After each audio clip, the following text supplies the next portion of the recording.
আসসালামু আলাইকুম। সংবাদে আপনাদের সবাইকে স্বাগতম জানাচ্ছি আমি নুসরাত। শুরুতেই সংবাদ শিরোনাম। ফিলিস্তিনিদের রক্তে ভেজা যিশুর শহর বেথলেহেমে ২ বছর পর বড়দিন উদযাপন। ডেমোক্র্যাটদের উগ্র বামপন্থী আখ্যা দিয়ে বড়দিনের আগে ট্রাম্পের বার্তা। ইসরায়েলের বিরুদ্ধে গণহত্যা মামলায় দক্ষিণ আফ্রিকার সঙ্গে যোগ দিল বেলজিয়াম। লেবানন, সিরিয়া, গাজা, ইয়েমেনে সামরিক অভিযান চলবে, হুঁশিয়ারি ইসরায়েলের। দর্শক, এতক্ষণ শুনছিলেন সংবাদ শিরোনাম। এখন বিস্তারিত। আপনি যদি ইসরায়েলের ধ্বংস চেয়ে থাকেন তাহলে চ্যানেলটি সাবস্ক্রাইব করে দিবেন এবং ভিডিওতে লাইক করে আপনার মূল্যবান মতামত কমেন্টে লিখে জানিয়ে দিবেন। এখন বিস্তারিত। গাজায় ইসরায়েলি আগ্রাসনের প্রতিবাদে ফিলিস্তিনিদের সঙ্গে সংহতি প্রকাশের জন্য যিশুর জন্মের শহর বেথলেহেমে গত ২ বছর ২০২৩-২০২৪ বড়দিন উদযাপন স্থগিত করা হয়েছিল। গাজা যুদ্ধের সময় ইসরায়েল বেথলেহেম সহ অধিকৃত পশ্চিম তীরে বর্বর আক্রমণ বাড়িয়ে দেয় এবং গত ২ বছরে ১,০০০ জনেরও বেশি ফিলিস্তিনিকে হত্যা করে। অঞ্চলজুড়ে কয়েকটি গির্জাতেও হামলা চালায় দখলদার বাহিনী। এই হত্যাযজ্ঞের মাঝে আয়োজনের পরিবর্তে খ্রিস্টান গির্জাগুলোতে ছিল শোকের নীরব ছায়া। তবে সাম্প্রতিক ভঙ্গুর যুদ্ধবিরতির প্রেক্ষাপটে ২ বছর পর ফিলিস্তিনিদের কষ্টের মাঝে কিছুটা আনন্দ নিয়ে বেথলেহেমে ফিরে এসেছে বড়দিন। বেথলেহেম শহরের কেন্দ্রস্থলে অবস্থিত ম্যাঙ্গার স্কোয়ার এবং এর চারপাশের সরু গলিপথগুলো ঢোল এবং পিতলের শব্দে ভরে উঠেছে। স্কাউট দলগুলো তাদের অত্যাধুনিক ইউনিফর্ম পরে মিছিল করেছে। তারা ক্রিসমাস ক্যারেল এবং ঐতিহ্যবাহী ফিলিস্তিনি সঙ্গীত পরিবেশন করেন, যা ক্রিসমাস উদযাপনকে তাদের নিজস্ব জাতীয় পরিচয়ের সঙ্গে একত্রিত করে। আল জাজিরা জানিয়েছে, গতকাল বুধবারের ক্রিসমাসের আগের দিন অনুষ্ঠিত উদযাপনের মধ্যে এক ধরনের মর্মস্পর্শী ভাব ছিল। ২ বছরের মধ্যে এই প্রথমবারের মতো যিশুর জন্মস্থান বলে বিশ্বাস করা এই শহরে এমন উৎসবমুখর দৃশ্য ফিরে এসেছে। উদযাপনে উপস্থিত ছিলেন জেরুজালেমের ল্যাটিন পাট্রিয়ার্ক পিয়ের বাত্তিস্তা পিজ্জাবাল্লা, যিনি ফিলিস্তিন এবং বৃহত্তর অঞ্চলের সর্বোচ্চ পদস্থ ক্যাথলিক কর্মকর্তা। তিনি বলেন, এই বেথলেহেমে, যেখান থেকে আমি কেবল বেথলেহেমেই নয় সমগ্র বিশ্বকে ক্রিসমাসের বার্তা পাঠাই, সেখানে আমি আলোর উপস্থিতি লক্ষ্য করেছি। এটি কেবল সূর্যের আলো নয়, বরং আপনার সুন্দর মুখের আলো। আমরা আলো হওয়ার সিদ্ধান্ত নিয়েছি, আর বেথলেহেমের আলো পৃথিবীর আলো। আজ আমরা আপনাদের জন্য শান্তি, প্রার্থনা এবং হৃদয় নিয়ে এসেছি। ইসরায়েলে মামরিক বাহিনী এবং বসতি স্থাপনকারীদের আক্রমণে ফিলিস্তিনি খ্রিস্টানরাও রেহাই পায়নি। জুলাই মাসে গাজার একমাত্র ক্যাথলিক গির্জায় হামলায় ৩ জন নিহত হন এবং একই মাসে পশ্চিম তীরের একটি খ্রিস্টান অধ্যুষিত শহরে হামলায় ৩ জন নিহত হন। গত অক্টোবরে গাজায় শুরু হওয়া যুদ্ধবিরতি কিছুটা স্বস্তি এনেছে, যদিও ইসরায়েল লঙ্ঘন এবং উপত্যকায় আক্রমণ চালিয়ে যাচ্ছে। নতুন হামলার ফলে শত শত মানুষ নিহত হচ্ছে।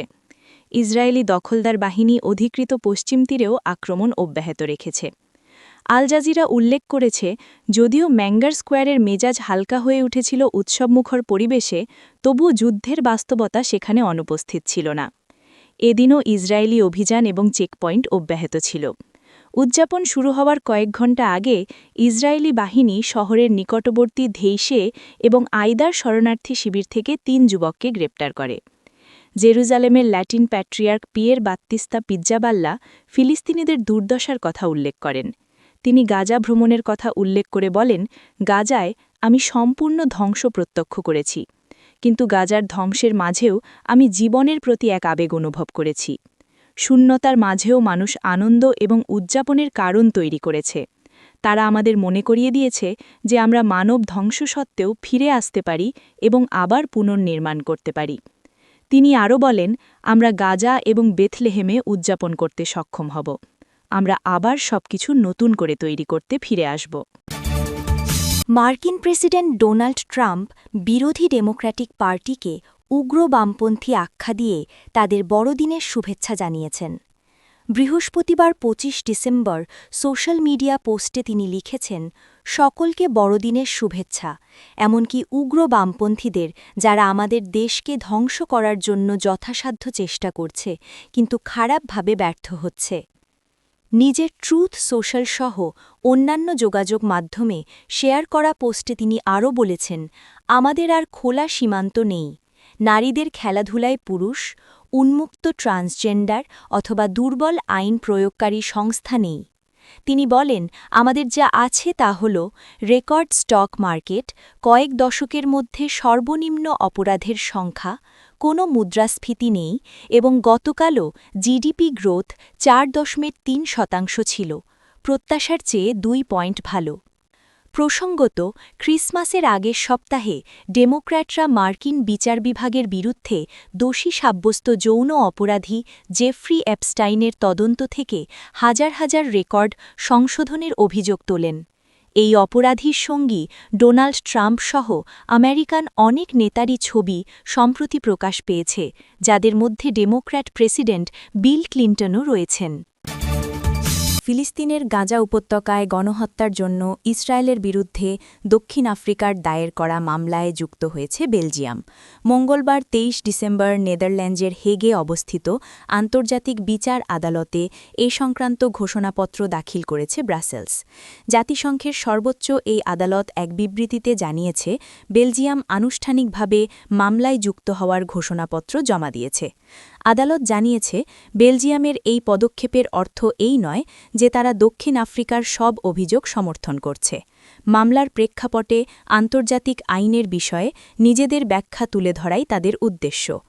এর আগে Brazil, Colombia, Ireland, Mexico, Spain ও তুরস্ক সহ একাধিক দেশ এই মামলায় যুক্ত হয়েছে।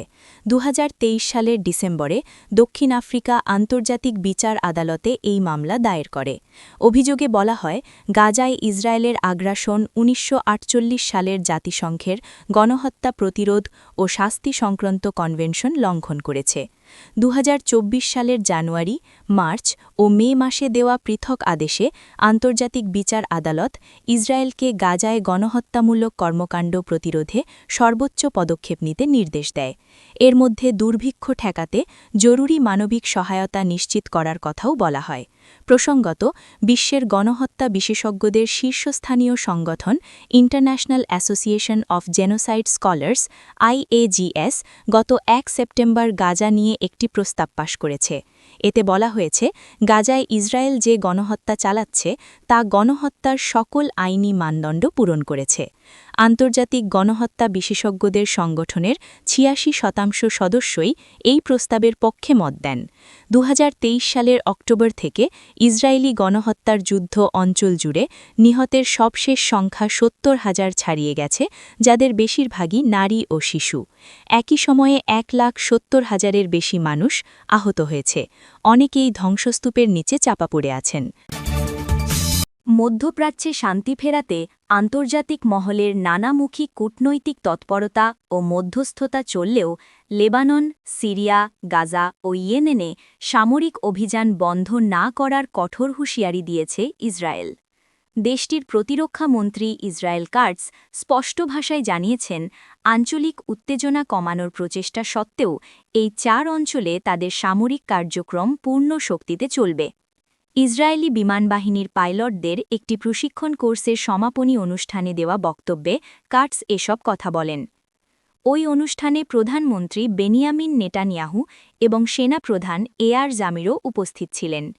প্রতিরক্ষা দপ্তরের এই অবস্থান থেকে এটি স্পষ্ট যে অদূর ভবিষ্যতে মধ্যপ্রাচ্যে সংঘাত থামার কোনো সম্ভাবনা দেখছে না ইহুদিবাদী এই দেশটি।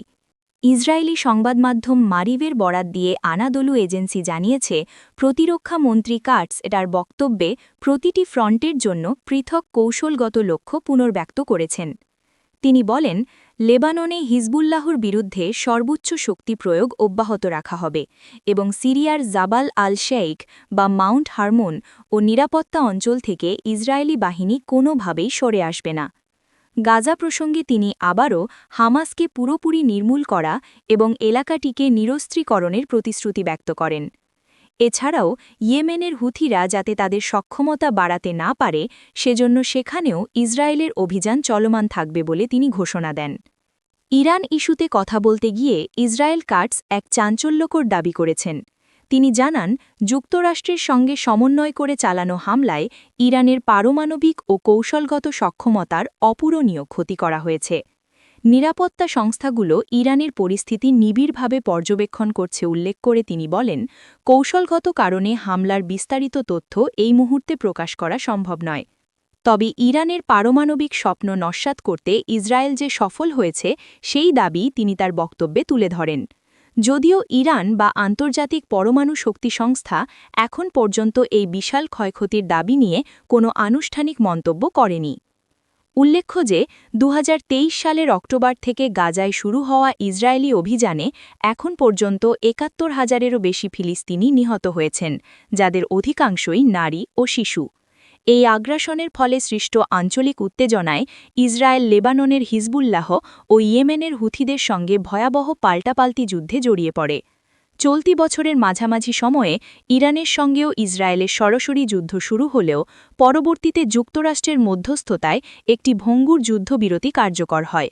সিরিয়ার অভ্যন্তরেও গত 1 বছরে শত শত বিমান হামলা চালিয়ে সামরিক স্থাপনা ধ্বংসের পাশাপাশি অসংখ্য বেসামরিক প্রাণহানি ঘটিয়েছে ইসরায়েলি বাহিনী। আপনি যদি আমাদের চ্যানেলে নতুন হয়ে থাকেন তাহলে চ্যানেলটি সাবস্ক্রাইব করে দিন।